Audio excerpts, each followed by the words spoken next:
Desa Luwung Gede, salah satu desa yang ada di Kecamatan Tanjung yang dengan jumlah penduduk sudah hampir 10.000. Assalamualaikum warahmatullahi wabarakatuh, Sobat Suara Merdeka. Kembali lagi di channel favorit kita di Suara Merdeka Pantura TV bersama saya Nabila Agista pada segmen Warung Poci.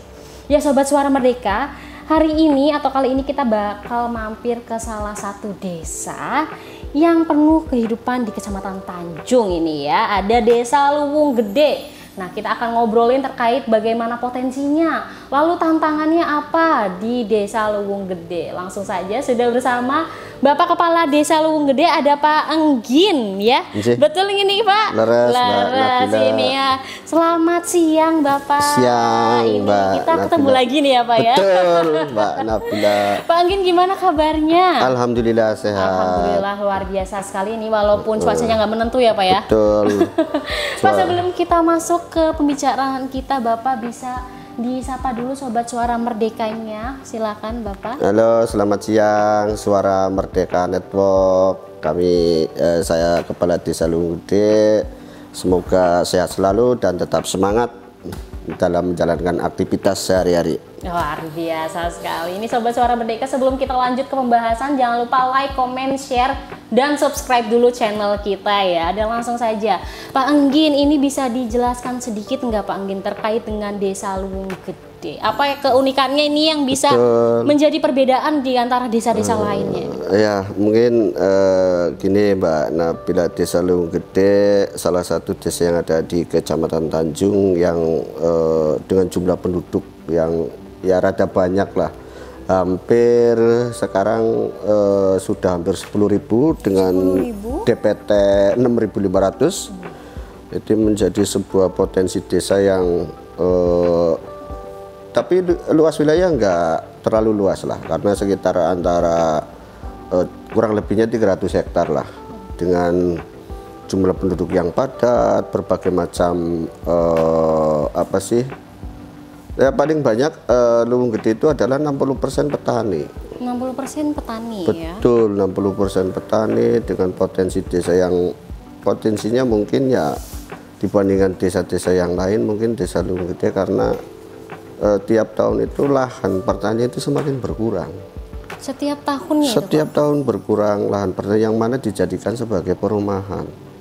Adalah sebuah kebutuhan, mungkin masyarakat semakin jumlah penduduknya semakin padat, tiap tahun ada yang berumah tangga, ya mungkin butuh banyak untuk penghuninya lah, termasuk mendirikan rumah. Dengan potensi ya masyarakat di Luwung Gede itu anak mudanya itu banyakkan luar negeri Mbak. Anak mudanya Luar negeri. Terus salah satu potensi petani kami itu adalah petani semangka. Petani semangka. Iya, buah semangka sama melon. Tetapi tanamnya bukan di desa sendiri. Nah, di desa mana itu Pak berarti Pak? Banyakan jadi mereka hijrah nyari tanah-tanah yang subur. Di wilayah Tegal, Kabupaten Brebes sendiri, bahkan di Jawa Barat, di Kuningan, itu pasti kalau menemuin warga yang petani semangka itu pasti warga saya. Itu jadi ada beberapa kelompok lah. Tapi dengan jumlah kelompok yang banyak, itu mayoritas petani semangka lah. Seperti itu. Walaupun ya memang sangat strategis Desa Luwung Gede karena dilalui jalan provinsi.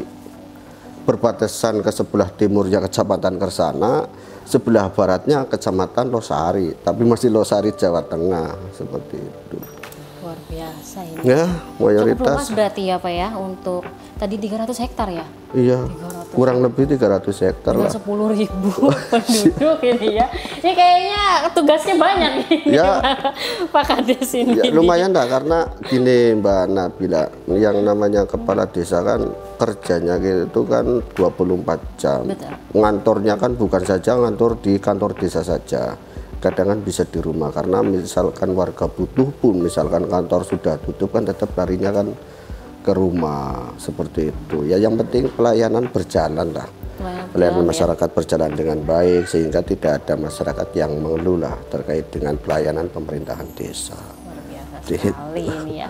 Pak Enggin, ini kan 60% kan petani ya tadi. Betul. ya. Untuk berarti untuk sisanya itu Pekerjaannya apa ya? Pekerjaannya ada yang PNS, ada yang pengusaha, ada yang pedagang, ada yang buruh.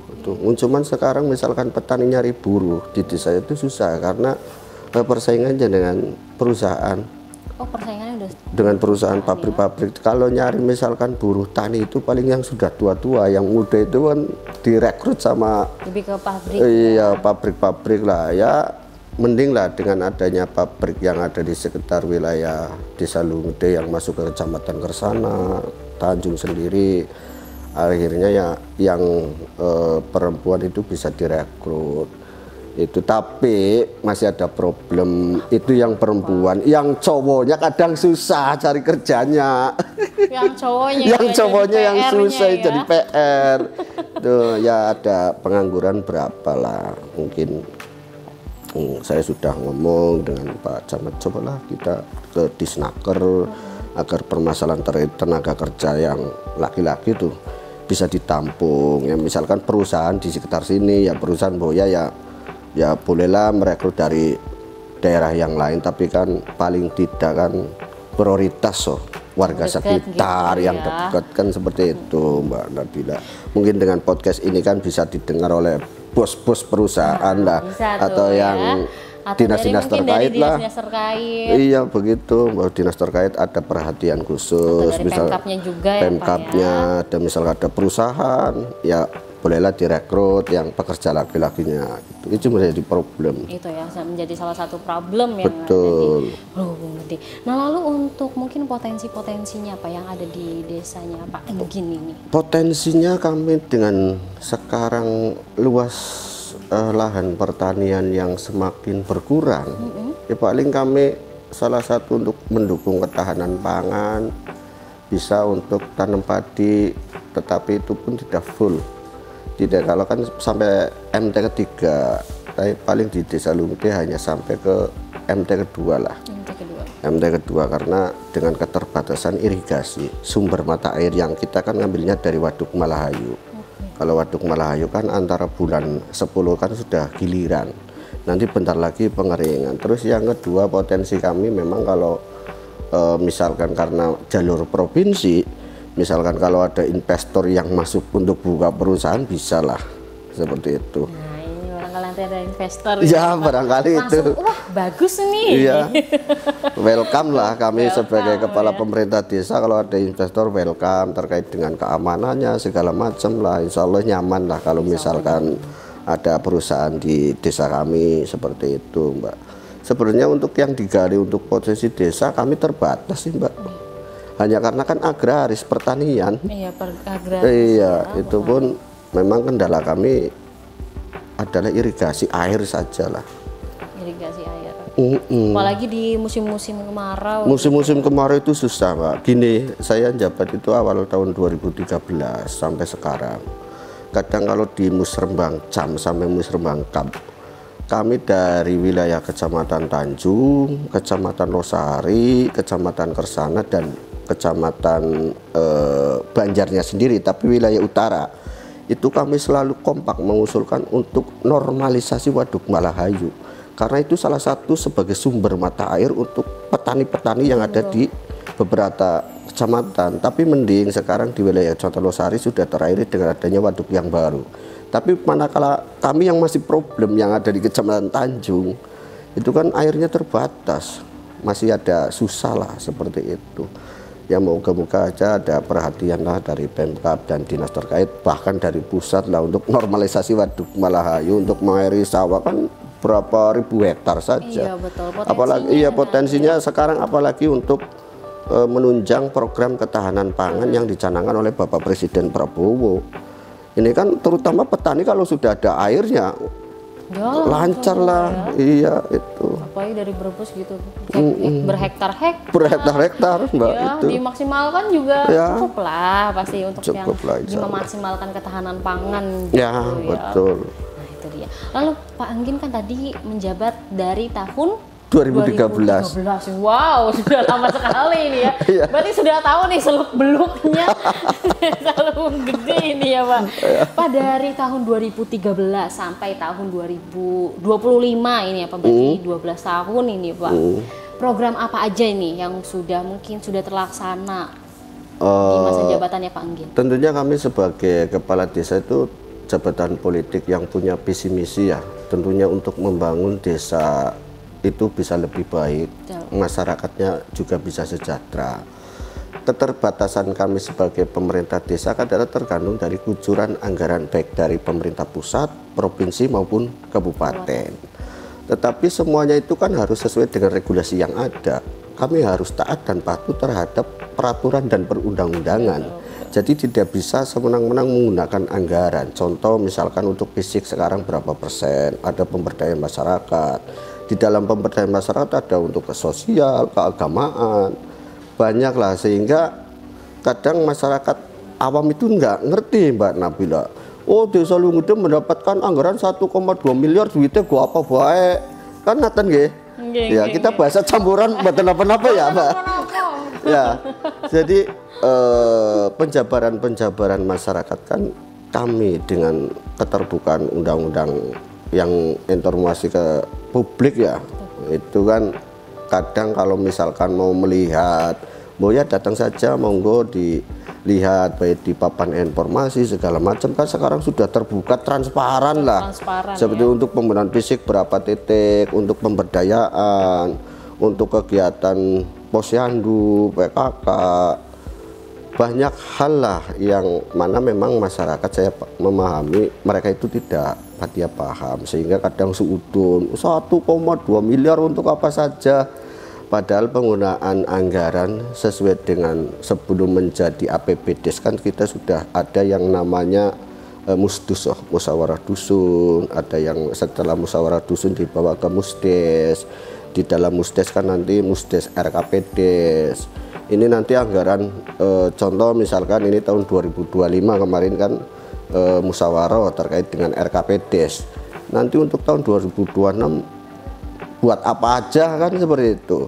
Memang tidak semua warga itu diundang di kantor desa. Ada perwakilannya, ada RT, ada RW, ada tokoh masyarakat, ada tokoh pemuda, dan yang lain-lain. Mungkin tidak semua warga masyarakat diundang ke balai desa ini untuk ini, untuk ini, untuk ini, dan bisa tidak menjelaskan satu persatu karena keterbatasan tempat. Contoh, makanya kan keterwakilan loh, keterwakilan untuk musdes, APBDes.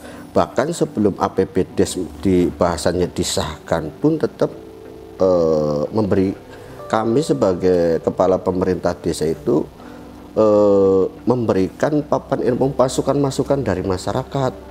Penggunaan dana desa ini untuk ke depan, monggo barangkali ada dari pemuda atau karang taruna buat apa saja. Pembahasan itu pun kami tetap dengan kelembagaan yang ada di desa, baik BPD, LPMD, kita libatkan semua. Seperti itu Mbak Nabila. Memang sudah terinci gitu lah ya Pak ya, untuk program-program. Iya, program-program ke depan seperti apa, terinci.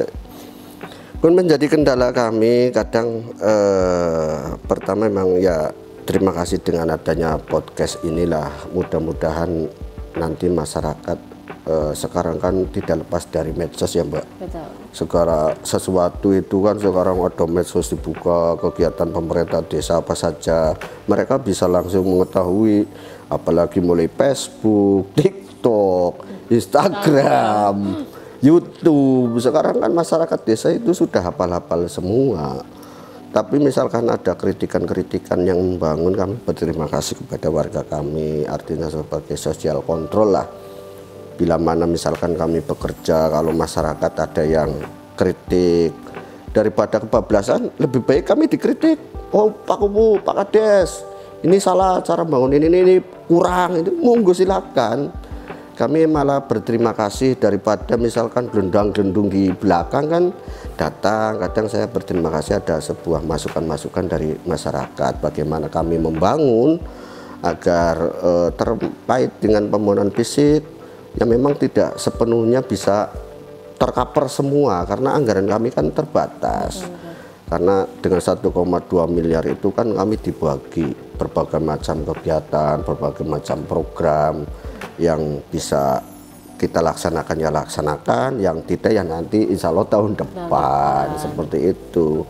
dianggarkan lagi. Dianggarkan lagi.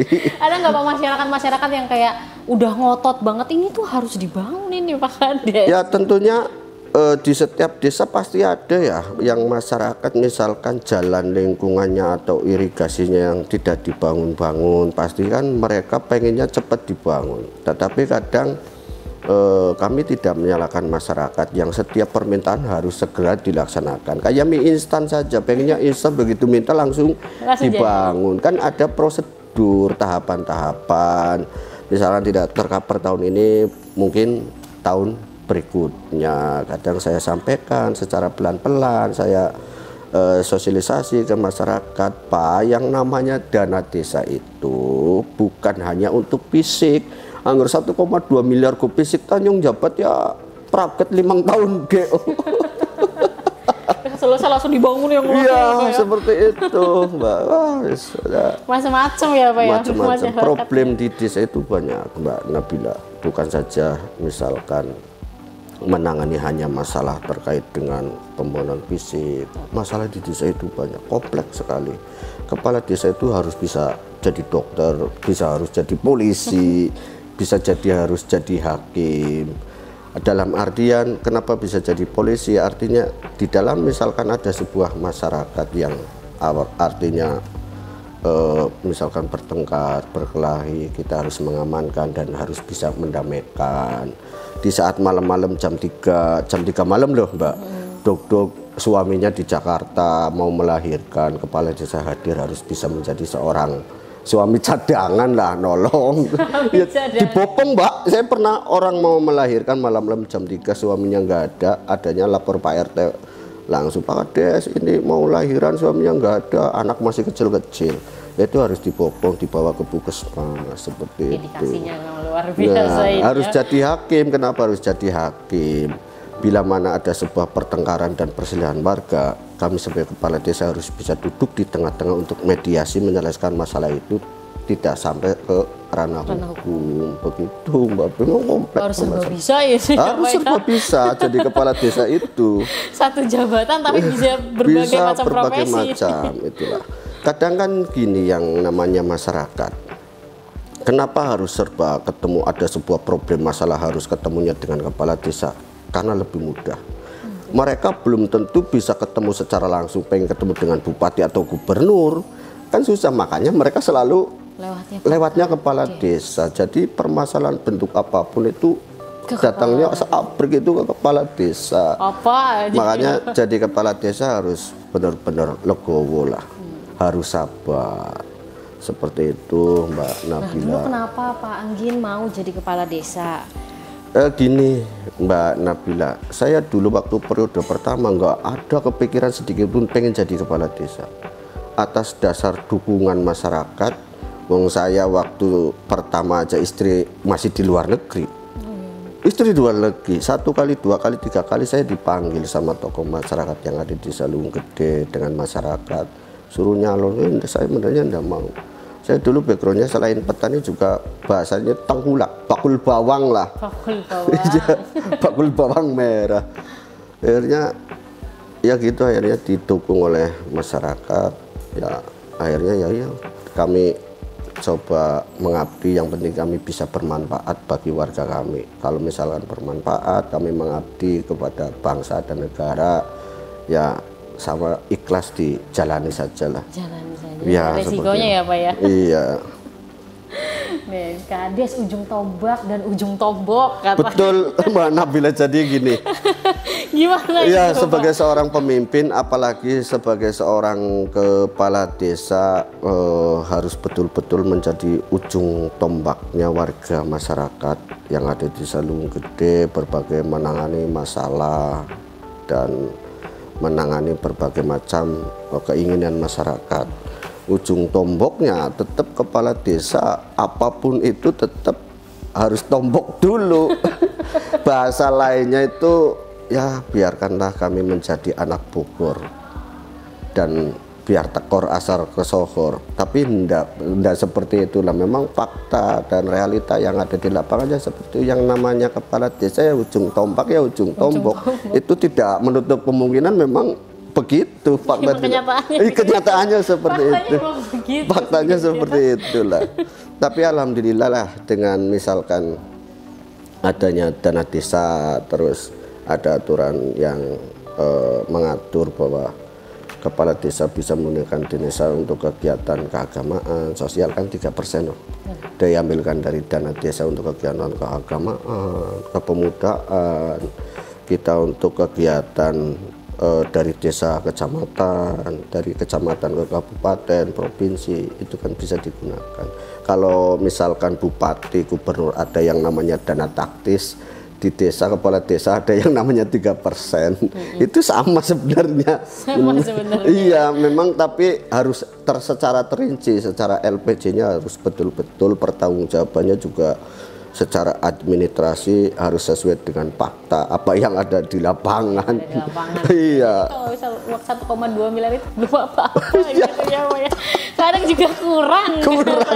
Kalau ya maka kami harus bisa memanage sebisa-bisa saya agar di dalam 1 tahun itu kita menganggarkan 3%, paling dari 3%-nya 1,2 miliar berapa. Tapi kadang ada kegiatan-kegiatan besar, salah satu misalkan hari besar keagamaan, hari besar misalkan contoh ini aja hari santri ya, hari santri kan tanggal 22, di mana sebuah ormas keagamaan yang ada di desa saya ya, itu kan harus betul-betul kita dukung sepenuhnya seperti itu, karena desa tanpa ulama, Pak, tanpa seorang kiai itu akan menjadi kayak desa yang hawanya itu ringsang, Mbak. Ngerti ringsang, Mbak? Ringsang, gersang gitu ya? Iya, kayak tanaman itu gersang, nggak kayak hidupan yang kalau ada kiai, ada ulama kan artinya adem, tentrem. Masyarakat yang begini-begini kalau seorang tokoh ulama kiai yang ngomong kan, oh ji, artinya kan pakai pula sendiko dawu kepada ulama dan kiai-kiai kampung lah. Nah, seperti itu, Mbak. Jadi memang sosok seorang kiai, seorang ulama memang betul-betul dibutuhkan, baik di desa, kabupaten, baik sampai gitu. Iya, negara tetap kalau nggak ada kiai ulama, wah bahaya itu, Mbak. Jadi kan untuk menjaga kestabilan kehidupan berbangsa dan bernegara seperti itu. Pak Enggin, lalu program apa yang Pak Enggin dan mungkin teman-teman itu jalankan di tahun 2025 dan akan dijalankan di tahun 2026 nanti? Untuk program kegiatan pemerintah kami ya, sementara masih masih di bidang pembangunan fisik, yang mana memang walaupun sampai sekarang karena keterbatasan anggaran itu masih terbatas, karena desa kami sangat luas, masih banyak, mungkin bukan saja fisik, termasuk rutilahu, jambanisasi. Walaupun kadang ya kami dapat bantuan dari kabupaten untuk jambanisasi, tapi untuk rutilahu belum pernah sama sekali. Di cover hanya dari dana desa, kan satu desa misalkan nilainya 10 juta, 15 juta, bagi yang kerusakannya lebih parah itu kan masuk di dalam rumah tidak layak huni, RTLH ya. Iya, itu kadang ya kami semampu kami lah, tapi ya itu yang tadi sampaikan, ujung tombak anggarannya, tapi tetap masyarakat pengennya misalkan tanggung, Pak, gendengnya ini iya kurang 500 biji, sedangkan anggaran itu sudah habis, maka kepala desa itu terus bisa memberikan bantuan secara betul-betul untuk menutupi itu.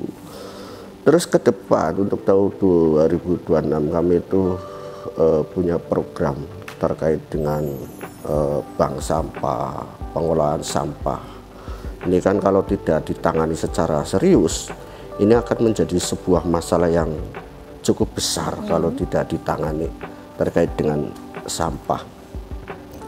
Maka di dalam APBDes untuk anggaran tahun 2006 kami sudah ngomong kepada tokoh-tokoh masyarakat dengan PPD, ayo kita bangun tatani dengan terkait masalah sampah ini. Jangan sampai membuang sampah di pinggir-pinggir jalan, yang mana sampah kalau di dalam menjadi sumber penyakit. Dan dilihat juga kan nggak indah seperti itu. Jadi memang ini menjadi sebuah problem, masalah yang sangat serius, harus betul-betul ditangani bukan saja oleh pemerintah desa, tapi stakeholder yang ada di desa.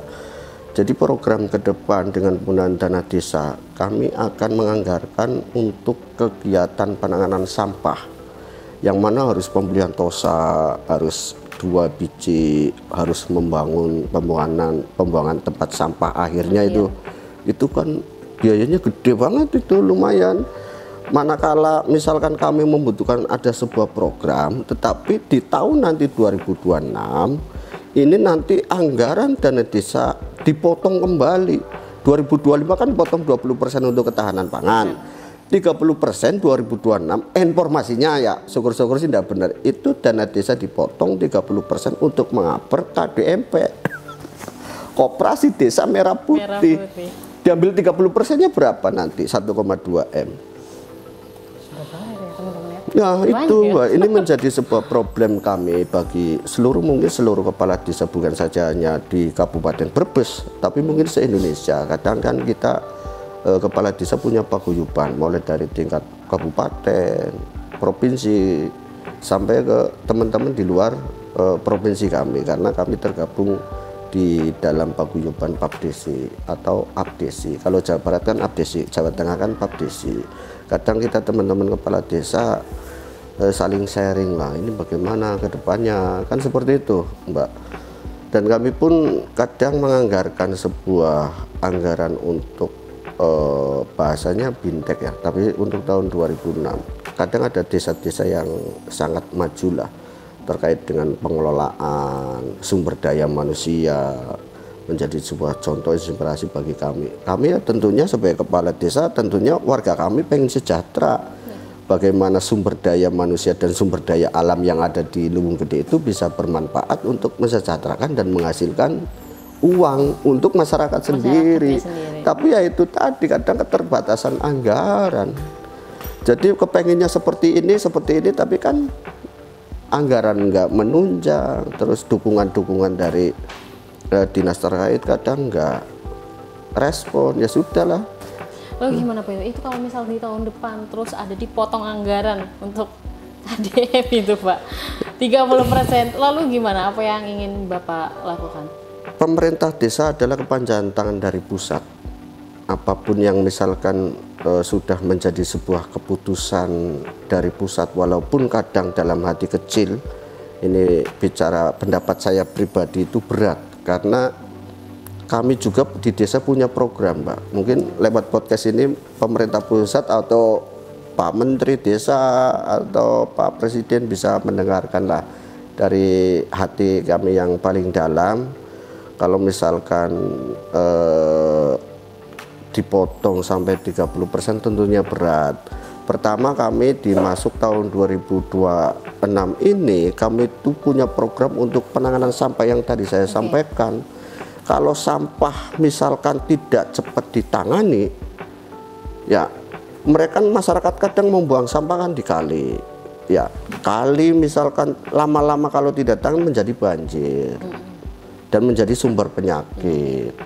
Larinya juga nanti ke kepala desa lagi yang bermasalah. Ada sini sungainya banyak sampahnya. Iya, gitu kadang ya. sungainya tidak dinormalisasi, tetapi ya harus betul-betul mengedukasi warga lah. Kadang sering saya mengedukasi warga jangan buang sampah sembarangan, karena nanti akan mengakibatkan banjir. Selain banjir, nanti kan sebagai sumber penyakit juga.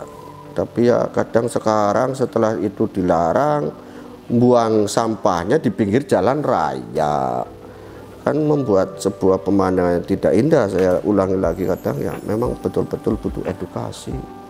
Kerja keras, ya, iya, gitu ya. Kerja keras pemerintah desa, dan mudah-mudahan ada melibatkan dari instansi lain terkait, mungkin bisa pendampingan, sosialisasi kepada masyarakat lewat RT, mungkin lewat PKK, lewat kader posyandu, kan mungkin ibu-ibu kadang kumpul loh, nimbangin bayi sekalian sosialisasi. Memang itu sudah saya lakukan, cuman kan itu lewat pemerintah desa. Kalau ada pendampingan dari kabupaten, mungkin dari dinas lingkungan hidup, itu kemenangan lingkungan hidup ya, yang terkait itu dinas kesehatan juga masuk. Mungkin ya kami berterima kasih banyak lah seperti itu ya. Itu tantangan-tantangan lah, beberapa tantangan. Iya. Desa. Lalu Pak, untuk mungkin ada usaha lokalnya sendiri nggak kalau misal di Luwung Gede nih, UMKM kah atau apa gitu Pak? Untuk usaha lokal memang di Luwung Gede kan tadi saya sampaikan dari awal memang mayoritas kan petani.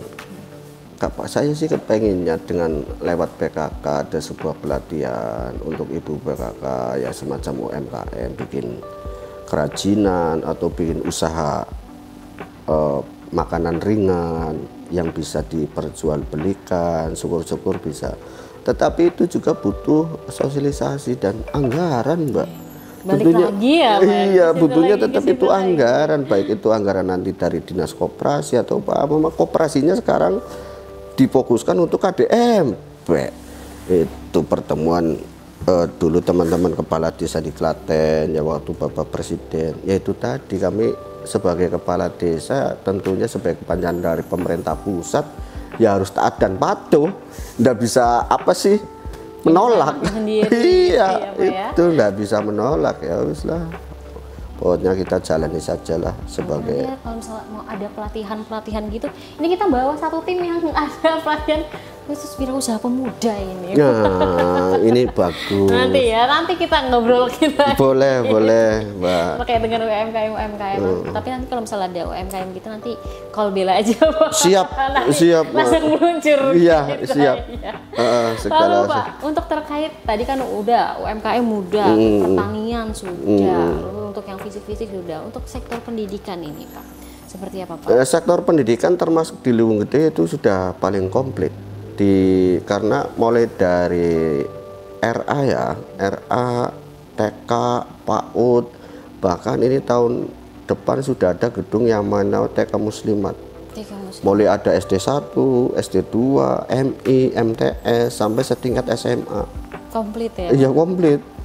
Di situ terkait dengan pendidikan ya sangat luar biasa karena dengan jumlah penduduk yang banyak ya, mungkin banyak akhirnya ya dengan pendidikan ya. Tapi kami juga di desa itu tidak lepas tetap ada yang namanya program dewasa tidak sekolah, Mbak. Ya, betul. Iya, itu kami biayai lewat anggaran dana desa lagi. Itu padahal kan Kementerian Pendidikan. Dialokasikan untuk dewasa tidak sekolah yang putus sekolah, misalkan SMP setingkat yang tidak sampai lulus lah ya. Terus setingkat SMA yang tidak lulus itu bisa dianggarkan. Memang nilainya terbatas, tidak bisa tercover seperti itu ya. Yang penting kita program pendidikan yang tidak lulus sampai MTS sederajat, SMA sederajat itu bisa sekolah kembali lah, karena persaingan ke depan kan ketat. Betul. Iya, kalau tidak punya ijazah untuk yang cowok ya, kalau tidak punya ijazah SMA atau sederajat lah, walaupun kejar paket kan artinya untuk di perusahaan kan bisa diterima. Yang penting punya skill. Iya, itu yang penting punya skill lah dan kemauan, Mbak. Punya skill kalau tidak mau kan susah juga. PR-nya anak-anak Genzi itu ya Pak ya, generasi muda. Betul. Kalau di Luwung Gede sendiri ada berapa persen kira-kira Pak mungkin yang teman-teman atau yang dewasa tidak sekolah itu?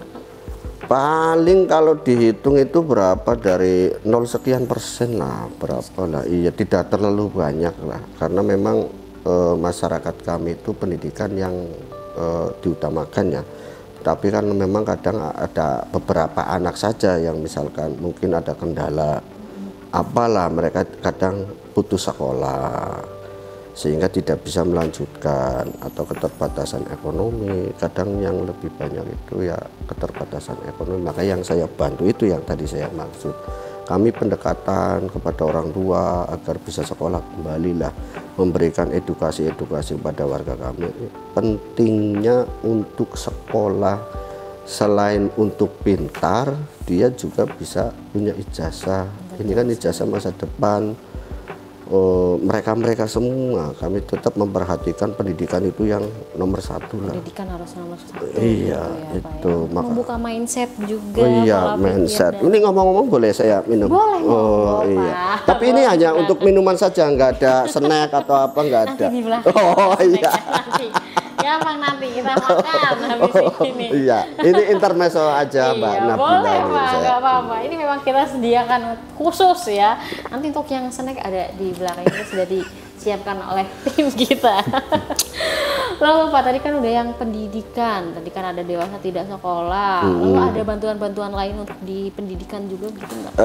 Selain misalkan bantuan untuk pendidikan, juga ada yang namanya kita BLT ya, bantuan langsung tunai untuk masyarakat miskin ekstrim. Miskin ekstrim Miskin ya. ekstrim ya. Itu harus di bold ya Pak ya. Ya, cuman kalau terkait dengan bantuan, walaupun sudah secara seleksi dan itu bukan keputusan kepala desa, karena itu berdasarkan musyawarah masyarakat, yang mana sebelum bantuan nama-nama itu digedok, itu kan kita seluruh undang RT. Kira-kira setiap RT mana saja warganya yang betul-betul membutuhkan bantuan dan uluran tangan dari pemerintah, yang mana walaupun besarannya sebulan itu 300.000, berarti kalau misalkan di dalam setahun itu 3.600.000 ya, itu kan memang hanya beberapa, tidak semuanya. Contoh lah, salah satu desa Lunggede paling tahun ini hanya mendapatkan 4, kalau tidak salah itu antara 45 orang lah. 45 orang. Iya, itu yang bisa di-cover dan bisa dibantu lewat dana desa. Ini kan bagian juga daripada program pemerintah pusat untuk mengurangi tingkat kemiskinan lah. Iya, ya. terkenal kan Brebes dengan tingkat kemiskinannya ya, Mbak? Iya, paling tinggi ya. Paling tinggi di Brebes. Selain tingkat kemiskinan, terus nomor 2 tingkat pencerian yang ada di Jawa Tengah. Waduh. Lengkap ini kayaknya gini ya. Iya. Tapi kalau misal di Lunggede aman lah ya Pak ya. Alhamdulillah aman ya. Memang kalau misalkan tingkat pencarian ya termasuk salah satu desa Lunggede penyumbang tingkat yang tinggi itu. Termasuk yang itu. Tapi kalau yang lainnya aman gitu ya. Aman dah, alhamdulillah. Aman itu pokoknya. Kalau untuk yang kayak budaya, tradisi gitu, kalau misal di Lunggede sendiri ada tradisi tertentu nggak sih Pak? Kalau misal sampai sekarang ini biasanya masih mungkin masyarakatnya masih menggeluti. Ya, terkait dengan budaya ya, kita sebagai bangsa Indonesia yang selalu menjunjung adat dan budaya, sebuah tradisi di desa Lunggede itu tetap kita masih pertahankan. Ini kan warisan leluhur lah, yang harus betul-betul dijaga, jangan sampai terkikis oleh perkembangan zaman lah. Ya, budaya itu penting Mbak, karena itu salah satu bentuk daripada namanya agar desa itu betul-betul setiap desa pasti kan budayanya kan beda-beda, adatnya kan beda-beda. Nah, salah satu contoh misalkan sedekah bumi, mungkin ya, kalau sedekah bumi kan cara penerapannya di desa kan beda-beda. Karena terkait misalkan ada sebuah budaya yang adat istiadat ya, itu mungkin di desa Lunggede ya masih tetap menjunjung tinggi terkait adat istiadat, karena selain sesepuh kan juga ada tokoh adat. Kalau di Brebes kan masih ada yang namanya adat Jalawastu ya. Itu kan ya kami juga tetap menjunjung tinggi lah adat dan budaya sebagai warisan leluhur. Itu tidak boleh sampai punah. Makanya kadang kami dengan tokoh-tokoh masyarakat adat dan budaya Lunggede itu jangan sampai punah. Ini karena warisan leluhur. Sebagai diri pribadi dan jati diri desa Lunggede harus betul-betul dipertahankan. Kalau misal bukan kita siapa lagi gitu. Betul, ya, kadang kan memang dengan perkembangan zaman anak-anak muda sekarang kan mau budayanya niru-niru budaya barat. Iya, dengan cara berpakaian, ya kan. Kadang cara logat bahasa nyong berbesan ya, orang ngapak orang kepenak wis ora apa-apa. Orang ngapak orang kepenak. Iya, betul Mbak Nabila. Kadang malah yang kalau misal diketahui oh ini Brebes ini dari logatnya. Logatnya itu betul. Kayak misalkan Lunggede, misalkan dari budaya apa lah ya, memang ada sih, tapi ya Mungkin setiap setahun sekali tetap kita bahasanya kan kita mengadakan sebuah budaya desa Lung Gede, kadang ada penghormatan kepada leluhur, kepada para sesepuh, pendahulu orang tua kita lah, itu tetap kita pertahankan. Harus ya Pak? Iya harus itu ya. Jati diri desa kami. Jati diri harga mati. Iya betul seperti itu. Pak, ini kan memang dari Brebes sendiri kan punya visi Brebes beres ini. Betul. Ya. Ini gimana dari Lowong Gede mencoba untuk mendukung visi tersebut? Ya, terkait dengan program Ibu Bupati, Ibu Mita Brebes beres, kami juga tetap tentunya sebagai pemerintah kepala desa juga harus betul-betul ikut membantu kesuksesan Brebes beres. Brebes beres kan harus beres semuanya ya, tapi memang ya harus bertahap lah. Mungkin kan tahapan-tahapan itu kan, misalkan Ibu Bupati baru menjabat kan belum tentu misalkan tercover semua. Ini yang butuh edukasi kepada masyarakat.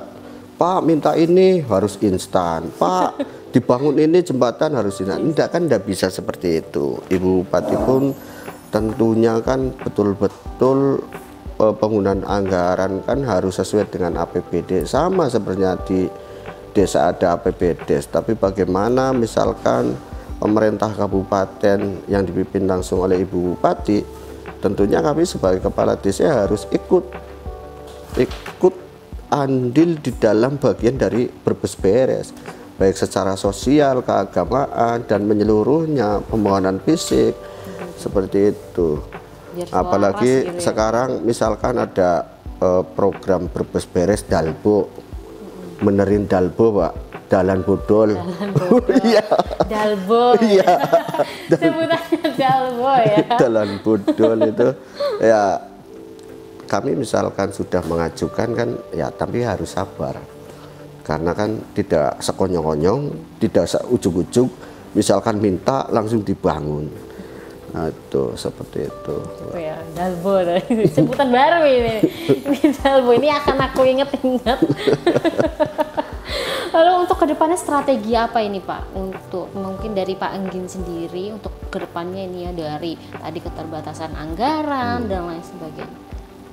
Tentunya strategi yang kami lakukan selain misalkan sebagai sumber utama adalah dari dana desa, kami juga harus mendekati komunikasi dengan para wakil-wakil rakyat kita, baik yang ada di DPRD kabupaten, provinsi maupun pusat. Kami lobi-lobi komunikasi dengan para bapak-bapak dewan yang terhormat agar bisa memberikan sebuah bantuan lah kepada desa kami, tentunya baik itu untuk pembangunan fisik maupun untuk keagamaan, kegiatan keagamaan. Tapi kami sudah lakukan dan komunikasi, makanya kami kadang silaturahim lah di saat waktu lenggang dan kami punya kesempatan untuk bersilaturahim.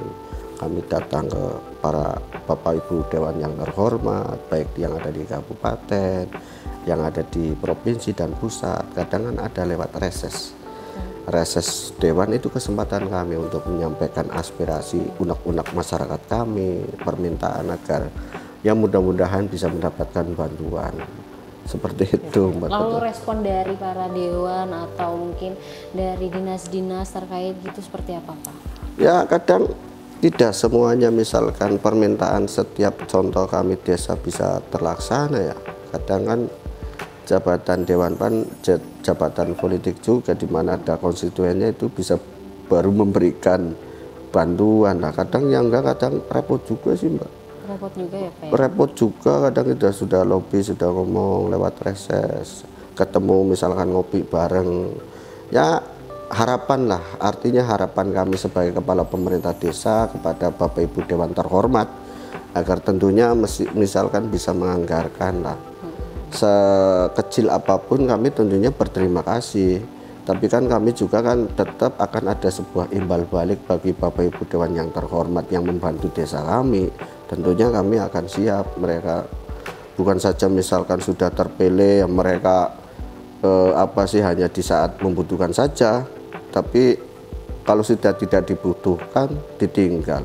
Habis manis sepah dibuang, dilepeh. Aduh, kan. Aduh, kasihan Iya, sekali. kadang larinya kan masyarakat kan ke desa juga. Ke desa juga ya, Kepala ke kades desa juga ya. Kepala desa itu ibarat itu lautan. Lautan. Sampah dari sungai manapun, sungai misalkan sampah kan bukan hanya sampah itu batang kambing, batang masuk, itu harus bisa menampung dan harus betul-betul legowo.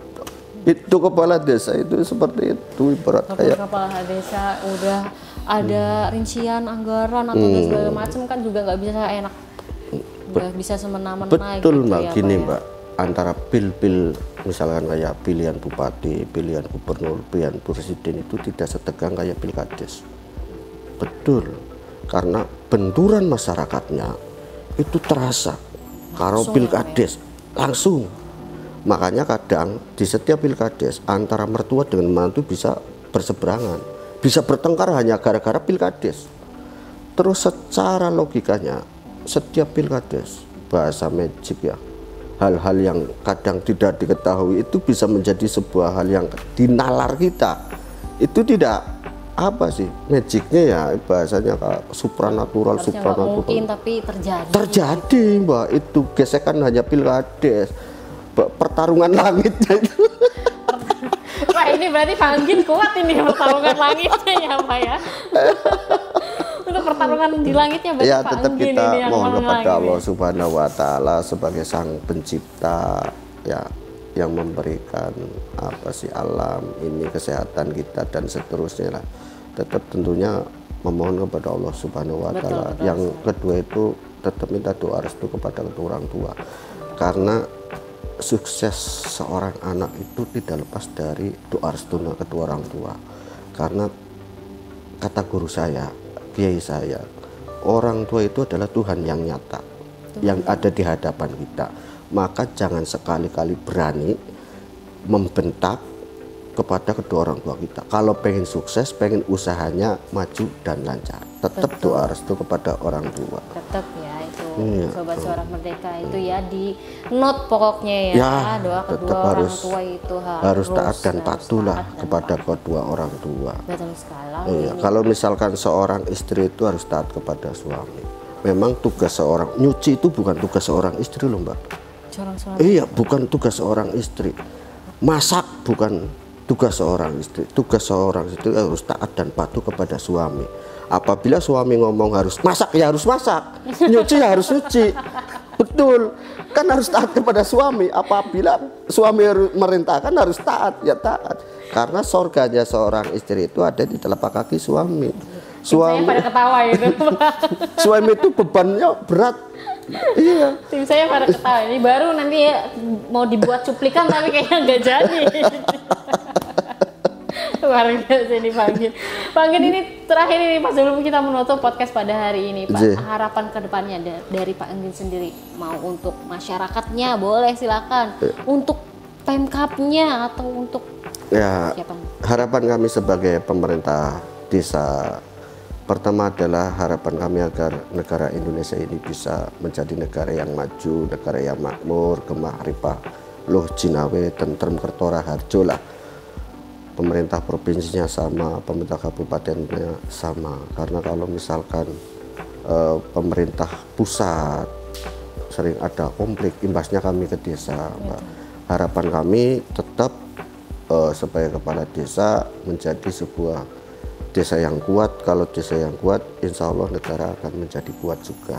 Karena awal pertumbuhan ekonomi itu datangnya dari desa. Kalau desanya makmur, negara juga akan makmur. Karena desanya aman, insya Allah negara juga akan aman. Seperti itu. Luar biasa sekali ini ya Sobat Suara Merdeka ini Pak Anggin. Tepuk tangan dulu dong. Nanti tolong kasih backsound tepuk tangan. Pak Anggin ini terima kasih banyak atas idenya, atas sharing-sharing ilmunya, pengalamannya nih bersama Sobat Suara Merdeka di luar sana ini.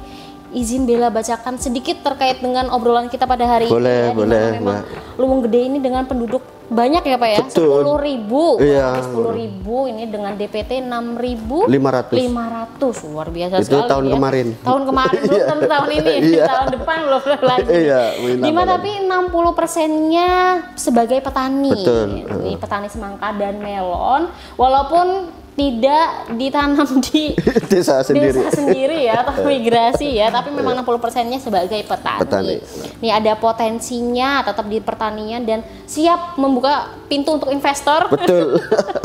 Ini ya, ayo calling for investor ini. Welcome lah. Welcome banget ini Saya ya Pak. jamin untuk keamanannya tenaga Ini kerjanya. sudah dijamin 100% ini loh sama yang punya desanya ini. Ya, bukan berarti promosi ya, tapi ya iklan sedikit kan boleh lewat podcast. Boleh banget, boleh. Ini khusus untuk lo gede semua ini.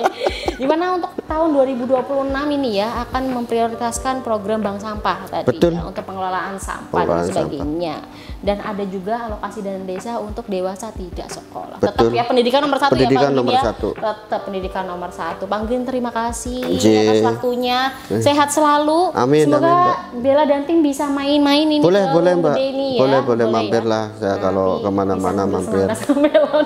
Ya boleh Pak. Nanti saya bawain semangka lah. Luar biasa ini ya. Terima kasih Pak Anggin. Sehat selalu, lancar-lancar kegiatannya nggih. Dan untuk sobat Suara Merdeka, jangan lupa like, comment, share dan subscribe channel Suara Merdeka Pantura TV.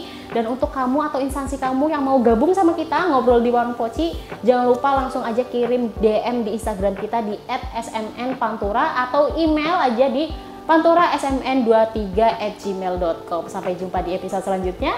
Wassalamualaikum warahmatullahi wabarakatuh. Bye. Waalaikumsalam.